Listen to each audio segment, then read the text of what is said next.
The paper markets were the tail on the dog, but the tail constantly wagged the dog because they would overwhelm the physical markets with paper. The problem now is they've done it for so long and to such a grand extent that now there's a question whether these paper contracts are going to be able to deliver. And the answer I think you're going to find in the next month to 3 months, we're going to find out that no, the paper markets are not a substitute for real physical because they have to deliver real physical that does not exist. One paragraph. China, the world's largest silver refiner, is restricting exports and has announced that starting in 2026, all silver exports will require individual government licenses, effectively giving Beijing full control over every ounce leaving the country. This move classifies silver as a resource of national interest, signaling a strategic shift towards state. I mean, the bottom line is all of the futures, options, paper products, etc., they're all based off of the physical metal in the first place anyway. That's why they're called derivatives. They're derivatives of the actual product. There's not as much concern. There's concern. I mean, if gold doesn't deliver, the system dies anyway. But if gold doesn't deliver, it's not a direct effect on production, if you will. Silver is used in so many different applications, whether it be industrial, technological, medicinal. I just did an interview and was talking about every time they shoot a Tomahawk missile, there goes a monster box. You can't make a Tomahawk missile without roughly 500 ounces of silver. So silver will have profound ramifications to the real world, to the real economy. Now, that said, if silver goes failure to deliver or gold goes failure to deliver, you're stuck in the casino because the casino will close. And when the casino closes, and we've talked about this, for the last, year and a half, maybe even 2 years, we've talked about the great taking. Once the casino closes and banks and brokers and insurance companies start going belly up, they're going to take your capital with them. And that's why it's so important to get your capital out of the system into something, gold and silver, that cannot bankrupt, and in a place where it can't be taken from you. Right. Well, going back to visit the late 2019 episode, that was just before COVID. And the repo rates spiked to 10%, and that the Fed was having to put $100+ billion into that market every single night so it could clear. Then conveniently along came COVID, and two things happened. The real economy worldwide was definitely stunted or shut down, whatever you want to call it. There was less demand for credit because of COVID. And it allowed central banks all over the world to flood the markets with liquidity. Problem solved. Not solved, but the can was kicked down the road. Here we are again. We're nowhere near where we were in October of 2019, but the overnight rates are starting to move higher again. It's a concern and should be watched. Again, everything, whether it be the real economy, production, consumption, transit, and also the financial world, the financial economy, everything runs on credit. If credit gets disrupted or credit ceases anywhere, it'll be a shock that will, it'll shut the whole system down. Yeah, I would just say, welcome to the party.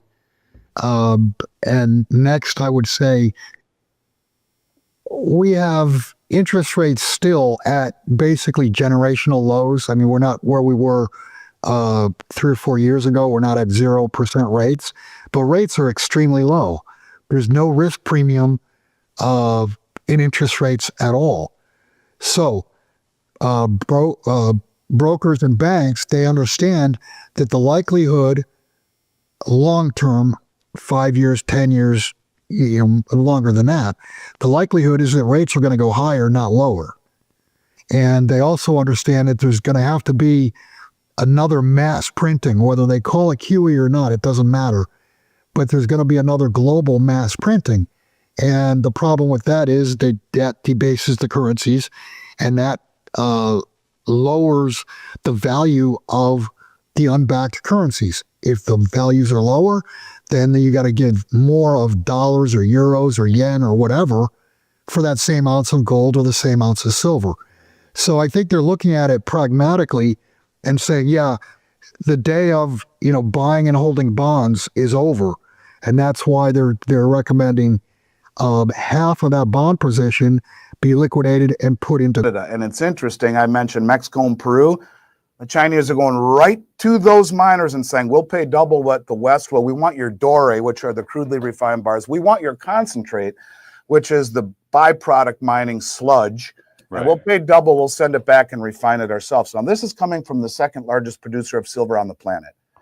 David Morgan will tell you, when he went there to tour the mines, China told him, we're number one, we're not number two. Whatever they are, they're massive producers of it, and they're flying all around the world to buy stuff and refine it themselves when we almost entirely need silver. When we need silver, it's almost entirely coming from other countries. We are reliant upon it on other countries, and that is a fragile supply chain. It's not a good thing. At the same time, you got China building deep water seaports in Peru and trying to build their infrastructure. I mean, there is a game of chess going on right now that people really aren't seeing. And that game of chess is who can secure all of the world's commodities. Shh, don't tell, do it quietly. Don't freak everyone out. But this is a battle of gaining supremacy on the commodities of the world. It's shifting from paper promises by the West into who's got the goods around the globe. They do export, but they are now limiting exports as of, I don't know, within the next month or two. Any silver that leaves the country has to apply for a permit with the government. And they were big exporters. They're not going to export quite the same way, because I think it's in response to the moves that the U.S. is making. It's in response to the realization that, they have a real advantage in having the supplies that they do. And why make it any easier for the U.S. when we're doing the things that we are doing in terms of tariffs and in terms of, trade restrictions and sword rattling, saber rattling. I just think that they're smart to do that. And I think it will be a growing trend, but they just did publicly announce that they are going to limit drastically. And they have also characterized it as a matter of national security as well.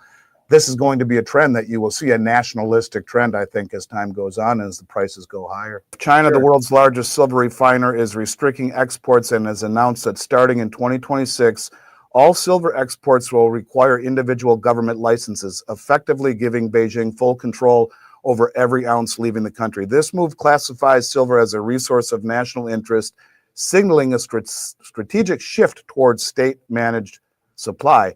And then at the same time, you got the U.S. adding it to the critical mineral list. This is no coincidence, and it's a battle for the world's supplies of things that are critical to infrastructure, critical to military, critical to a world that is digital. It is